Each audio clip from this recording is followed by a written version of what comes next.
Paolo Avellino, inaming nakaranas ng depresyon noon. Sa isang sensitibong panayam ay nailabas ni Paolo Avellino ang kanyang nararamdaman. Ayon dito, mayroon siyang episode sa kanyang buhay kung saan ay parang hindi niya maintindihan ang kanyang sarili. Inamin ng aktor na masyadong naging mabigat ang mga napagdaanan niya noong nagsisimula pa lang siya sa showbiz world at pati na rin sa kanyang personal na buhay. Naikwento kasi ni Paolo Avellino na mayroon siyang kaibigan na sumakabilang buhay dahil hindi na kaya ng depression at lungkot. Kaya naman, pinaalalahanan niya ang mga tao na mag-ingat sa mga sinasabi lalong-lalo na ang bashers dahil hindi nila batid ang personal na epekto ng mga masasamang salita sa isang artista. Marami kasi ang patuloy na sinisira si Paolo Avellino ngayon lalong-lalo na ang tambalan nila ni Kim Chiu.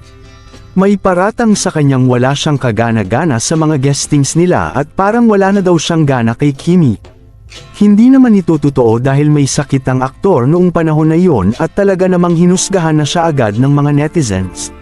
Samantala, ayon kay Paolo Avellino at nagpapasalamat siya sa mga pinagdaanan sa buhay dahil hindi siya magiging matatag ngayon kundi dahil dito.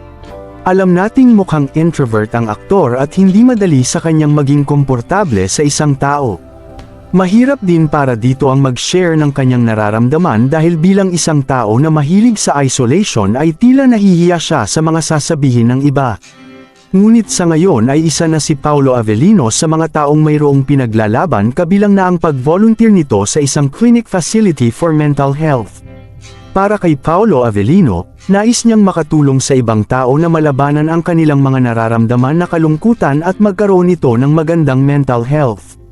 Ayon sa kanya, ang paghingi ng tulong kapag may depresyon ay mahalaga dahil ang pakikipag-usap sa iba, lalo na sa mga profesional tulad ng mga psychologist o psychiatrist ay makakatulong sa iyo.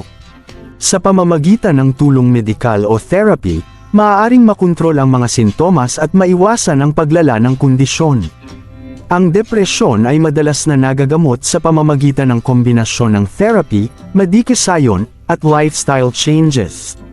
Sa tulong ng mga eksperto, maaaring makahanap ng tamang treatment plan na babagay sa iyong kalagayan. Samantala, thankful naman si Paolo Avellino kay Kim Chiu na siyang isa sa mga taong alam niya na kanang masasandalan.